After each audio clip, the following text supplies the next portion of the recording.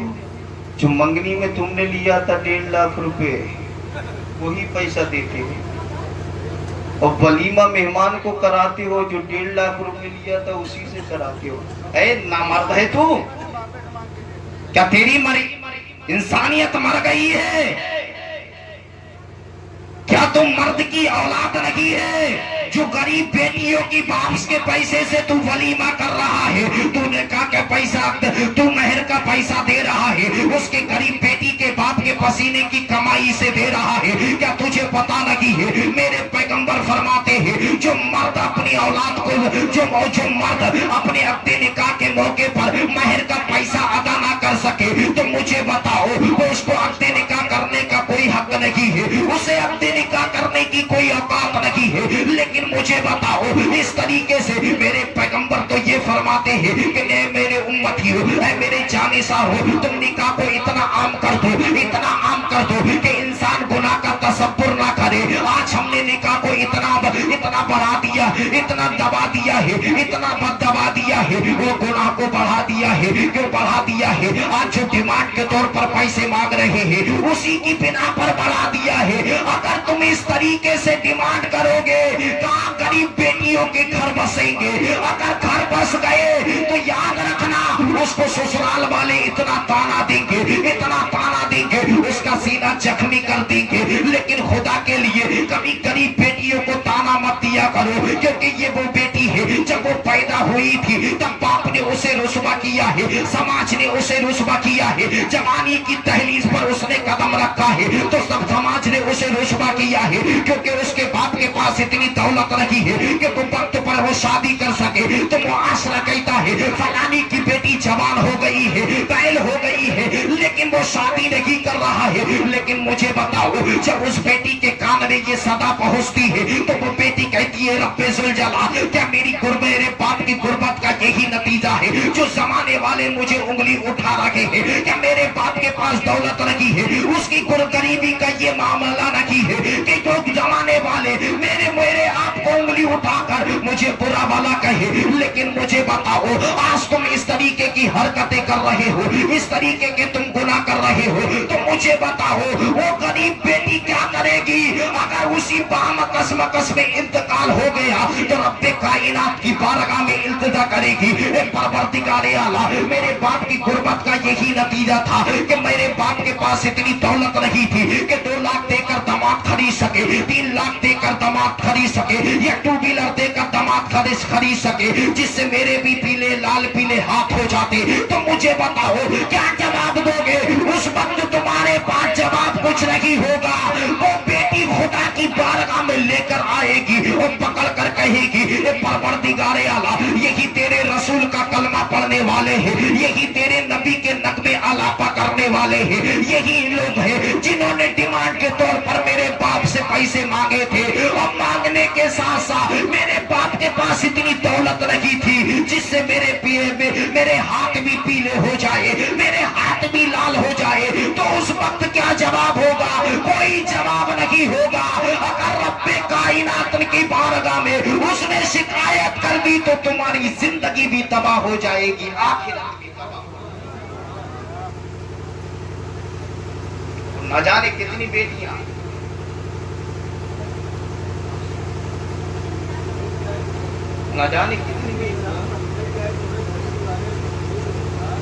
سینی آ گئی، ہم دیکھ رہے ہیں، سمجھتے ہیں، اس کا مجھے بہت احساس ہے.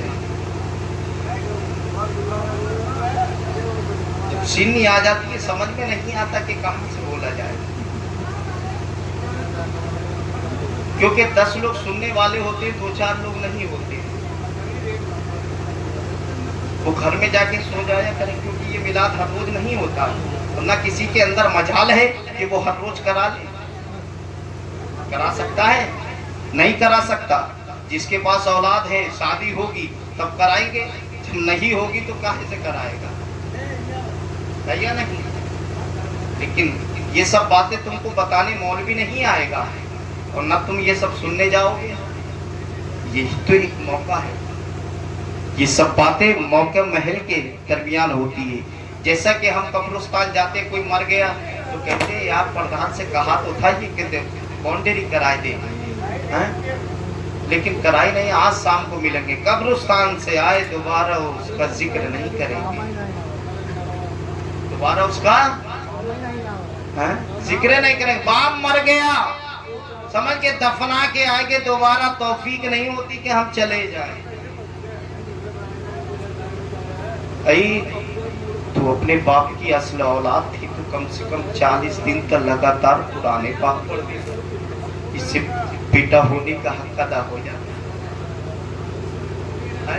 تیجے ایجے میں چلے گئے ایک آدھ بار وہ تو جاتا ہی نہیں ہے. لیکن بہرحال یہ عقد نکاح کے موقع پر یہ محفل پاک سجائی, کس کے عقد نکاح کے موقع پر. لیکن آج کے نوجوان کا یہی حال ہو چکا ہے کہ آج کے نوجوان شادی سے پہلے ابا کو ابا کہہ لیتے ہیں, لیکن شادی کے بعد ابا کو ابا کہنے میں شرم آتی. بولو ختم کر لیا جائے, لیکن میں زبردستی والا نہیں ہے, میں زبردستی والا بیان نہیں کرتا ہوں. آج کے نوجوان ابا کے ابا کہہ لیتے ہیں لیکن ابا کو ابا کہنے میں شرم آتی ہے. شادی کے بعد, شادی سے پہلے اماں کو اماں کہہ لیتے ہیں لیکن شادی کے بعد اماں کو اماں کہنے میں شرم آتی ہے. آپ بولیے گا کیسے کہ شادی کے بعد نوجوانوں کی لینگویج چینج ہو جاتی ہے. چینج کیسے ہوتی ہے میں بتاؤں کہ باپ ہو گیا بڑھوا اور ماں ہوگی بڑھیا, یہ جملے بولے جاتے ہیں یا نہیں؟ بولو, کیا تمہیں معلوم نہیں ہے؟ اس باپ سے پوچھو کتنے خون اور پسینے کی کمائی جمع کرتے کرتے کرتے کرتے کرتے کرتے نہ اس نے دن دیکھا, نہ اس نے رات دیکھی, نہ اس نے دوپہری دیکھی, نہ برسات دیکھی, اوور ٹیک ڈیوٹی کرتا رہا کرتا رہا کرتا رہا. کیوں کرا؟ کیوں اتنے پیسے جمع کیے؟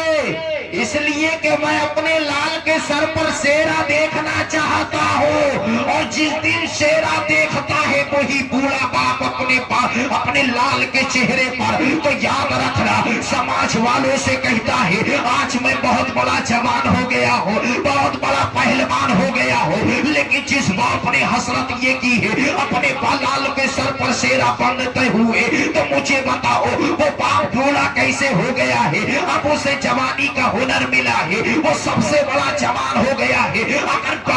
اگر اس نے بیٹی کی شادی کی ہے, اللہ اکبر, اس سے پوچھنا کہ بیٹی کی تو نے شادی کی ہے, تو یاد رکھنا اگر کوئی بیٹی پوچھتی ہے اے میرے ابو جان تجھے پتا نہیں ہے تو بادام بھی کھاتا تھا, تو کاجو بھی کھاتا تھا, تو دودھ بھی پیتا تھا, گھی بھی کھاتا تھا, لیکن آج کیوں نہیں کھا رہا ہے؟ بولو آج کیوں نہیں کھا رہا ہے؟ آج کیوں نہیں کھا رہا ہے؟ لیکن یاد رکھنا وہی بیٹی بولتی ہے تو باپ کا دل پھٹ جاتا ہے, آنکھوں میں آنسو لا کر کہتا ہے اے میرے بیٹی تجھے پتا نہیں ہے کہ جس وقت تو پیدا ہوئی تھی اس دن میں نے دل میں ٹھان لیا تھا کہ زمانے میں بہت سارے بھکمنگے ہوں گے, زمانے میں بہت سارے بھیکاری ہوں گے جو تیرے عقد نکاح پر کوئی ڈیمانڈ کے طور پر لاکھ روپے مانگے گا, کوئی ڈیمانڈ کے طور پر 2 لاکھ روپے مانگے گا, لیکن اے بیٹی میرے پاس اتنی دولت نہیں ہے. اس دن سے میں نے بادام بھی کھانا چھوڑ دیا ہے, کاجو بھی کھانا چھوڑ دیا ہے,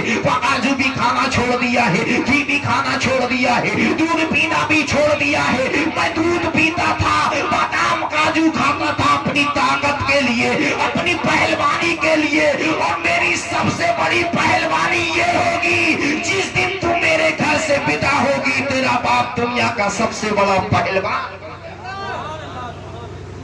سب سے بڑا پہلوان بن جائے گا. لیکن آج ہم نے نکاح کو اتنا کٹھن کر لیا ہے,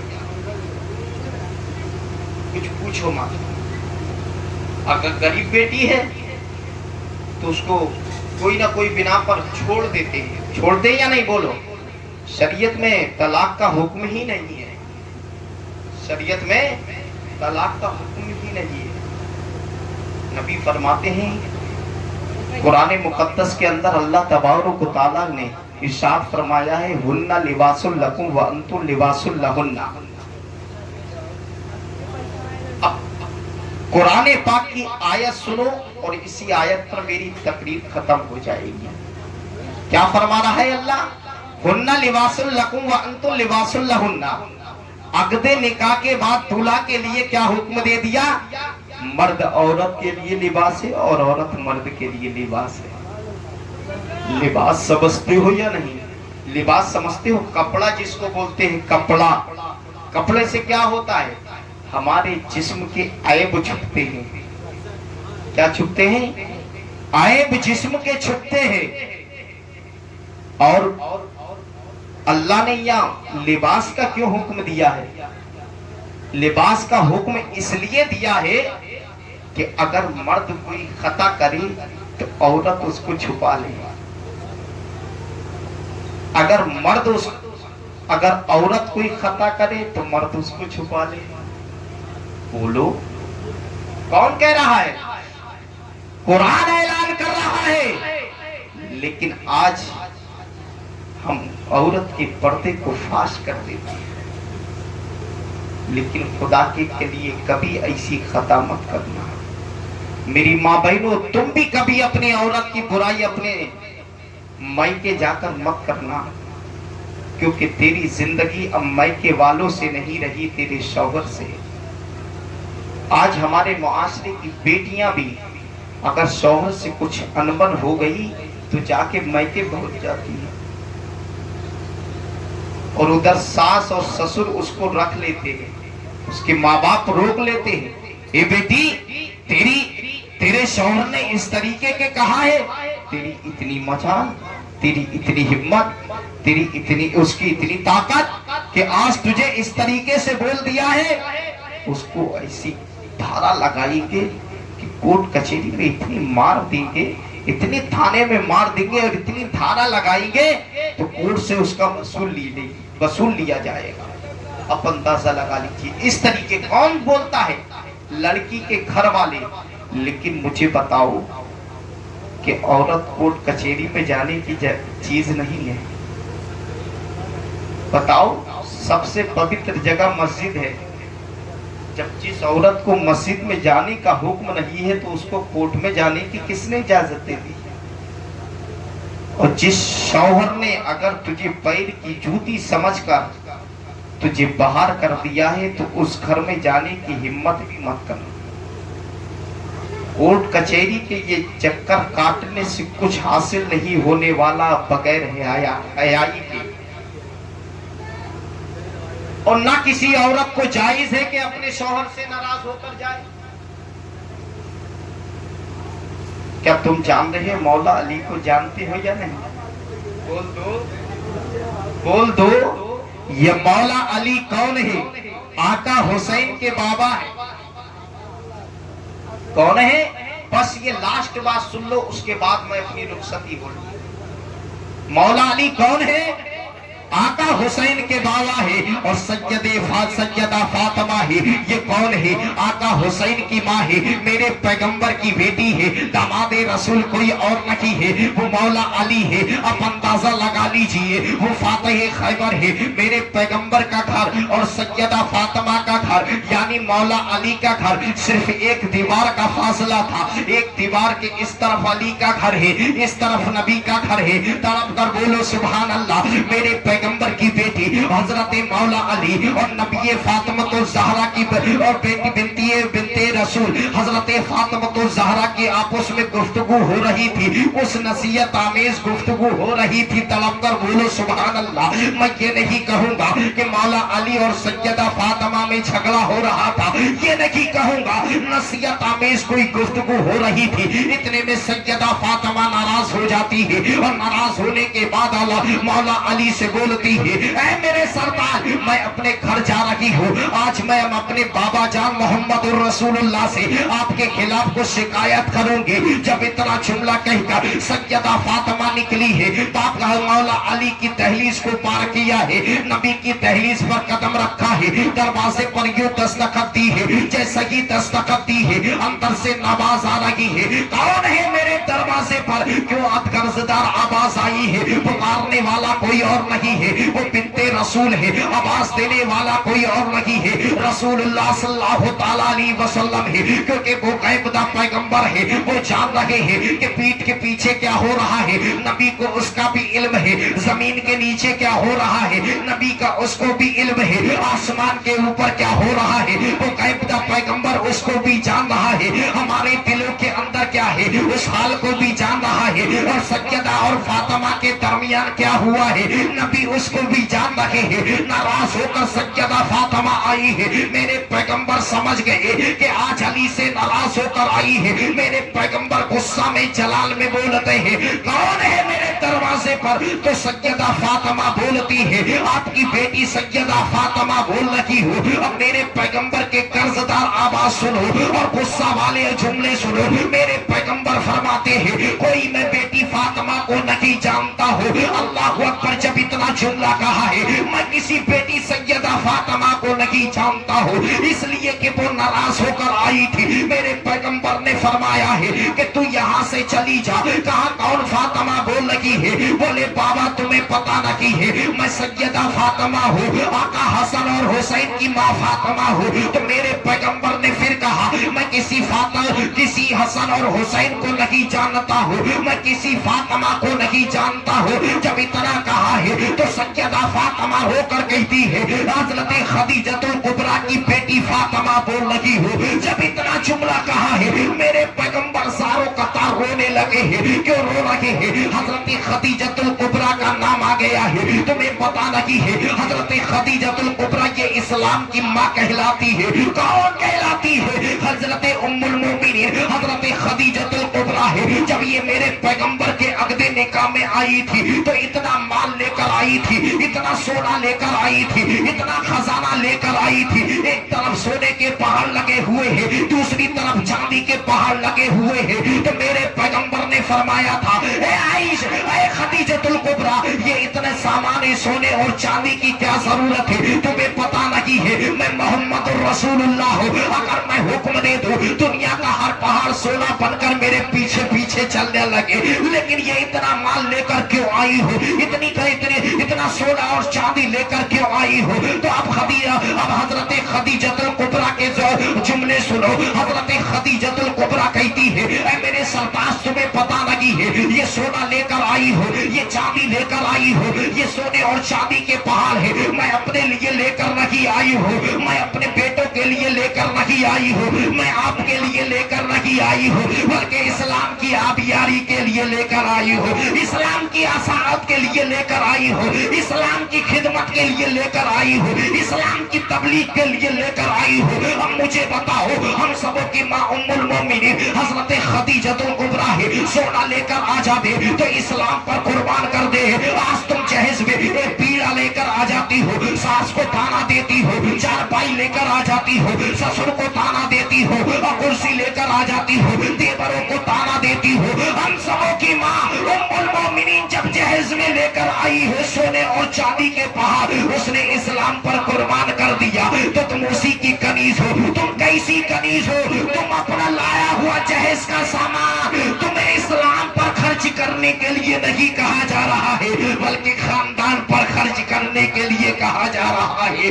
اپنے خاندان پر کیوں نہیں خرچ کر سکتی ہو, اب اندازہ لگا لیجئے. میرے پیغمبر رو کر کہتے ہیں اے بیٹی فاطمہ میری دہلیز سے نکل جا. اگر تیری اس حالت میں موت ہو گئی اس لیے کہ تو علی سے ناراض ہو کر آئی ہے, اس حالت میں تیری موت ہو گئی, نہ میں یہاں تجھ سے ملوں گا نہ کل قیامت کے دن تجھ سے ملوں گا. اب سیدہ فاطمہ ہے روتی روتی کہاں جا رہی ہے, بابا کی دہلیز کو پار کیا ہے, علی کی دہلیز پر قدم رکھا ہے. جیسے ہی علی کی دہلیز پر قدم رکھا ہے اور رکھنے کے بعد اندر سے آواز دیتی ہے علی علی, لیکن علی دکھ نہیں رہے ہیں, آواز بھی نہیں آ رہی ہے. سارے روموں کو چھان دیا ہے, علی کا پتہ نہیں ہے. جب پیچھے گئے ہیں دیکھتے کیا ہے کہ حضرت علی کچھ کام کر رہے ہیں. سیدہ فاطمہ دوڑی دوڑی گئی ہے, علی کے کھاندے پر ہاتھ رکھا ہے اور رکھنے کے بعد کہا اے میرے سرتاج مجھے معاف کر دو.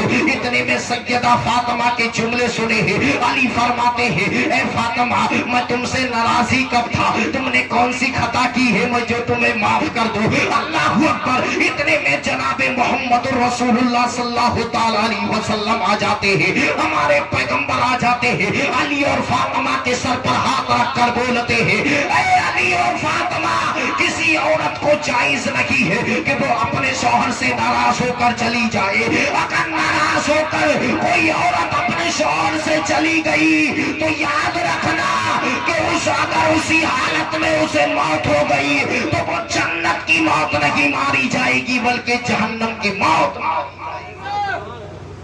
اس کی موت ماری جائے گی, جہنم کی موت ماری جائے گی. کسی عورت کو یہ جائز نہیں ہے کہ اپنے شوہر سے ناراض ہو کر. لیکن آج ہماری معاشرے کی بیٹیاں کئی مہینے بتا دیتی ہیں, 1.5 سال 2 سال. میں جس علاقے میں رہتا ہوں 3 سال 4 سال ہو گئے ہیں وہ بیٹیاں اپنے سسرال نہیں گئی ہیں. ان کو جگہ دینے والا کون ہے مجھے بتاؤ. ماں باپ ہی ہے. مصطفیٰ نے یہ پیغام دے دیا اگر بیٹی گھر سے راضی ہو کر آئی ہے تو 1 ماہ نہیں 1 سال نہیں بلکہ 10 سال اپنے گھر میں رکھ لینا.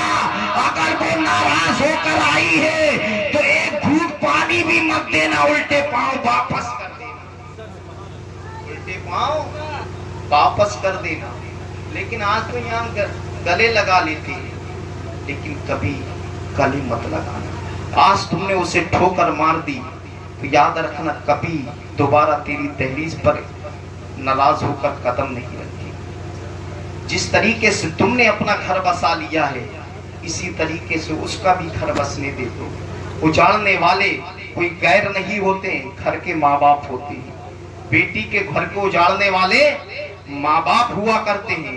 اگر یہی ماں باپ اسی پہلے ہی دن آئی تھی ناراض ہو کر ٹھوکر مار دیتی تو وہ ٹھوکر سے سمجھ سکتی تھی. لیکن جہاں پناہ دی ہے تو یہ سوچو کہ آستین میں سانپ پالنے کے برابر ہے. آستین میں سانپ پالنے کی برابر ہے. اس لیے بیٹیوں کے ساتھ کبھی رعایت مت کرنا. اگر ناراضی میں آئی ہے تو یاد رکھنا تم واپس کر دو گے تو دوبارہ وہ ناراض ہو کر تیری دہلیز پر قدم نہیں رکھے گی. پروردگار عالم قرآن مقدس کے اندر ارشاد فرماتا ہے لقد کان لکم فی رسول اللہ اسوۃ حسنہ. پروردگار عالم ارشاد فرماتا ہے اے میرے بندوں میری محبوب کی زندگی تمہارے لیے آئیڈیل ہے. نبی کے مشن پر چلتے رہو تو یاد رکھنا تمہاری زندگی بھی سبر جائے گی اور تمہاری آخرت بھی سبر جائے گی. رب کائنات سے دعا ہے کہ سبوں کا سننا بیٹھنا اپنی بارگاہ میں قبول عطا فرمائے. خصوص بالخصوص مجھے عمل کرنے کی توفیق عطا فرمائے. اس کے بعد تمام سامعین کو عمل کرنے کی توفیق عطا فرمائے. پروردگار عالم سے دعا ہے کہ کل سونو صاحب کی شادی ہے. اس شادی کے اندر جو بھی دقتیں آئیں گی یا آنے والی ہیں یا ہیں تمام دقتوں کا خاتمہ عطا فرمائے اور اس شادی کو منزل مقصود عطا فرمائے. استغفر اللہ ربی من کل ذنب و اتوب الیہ. السلام علیکم.